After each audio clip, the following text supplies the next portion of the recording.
Ümumiyyətcə, hadisələrin araşdırılması qaydalarında human factor, yəni nəticə olaraq, yəni köklü səbəb human factor ola bilməz. Yəni insan faktoru köklü səbəb kimi göstərilə bilməz. Sistem ya proses olmalıdır. Ona görə biz sistem olaraq, necə ki bizim orqanizmimiz, indi tabiri caizsə də, məsəl üçün hər hansı bir sistem, böyrəkdə problem varsa, biz böyrəyi günahlandırmırıq ki, biz dərhal baxırıq onun təsir edə biləcəyi fərqli funksiyalara, fərqli şeylərə, beyinə baxırıq, qan analizinə baxırıq və s. Bunun qan analizini kommunikasiya kimi götürsək, digər orqanları, departamentlər kimi götürsək, biz bilməliyik ki, sətəm bir qurumun təhlükəsiz, dayanıqlı və belə deyim, fasiləsiz işləmək üçün bir sistemdir.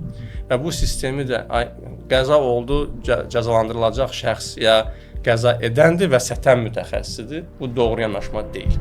Ona görə buna sistemli yanaşma nəyi göstərir? İşə qəbuldan başlayaraq və orada bütün prosesləri ehtiva edir.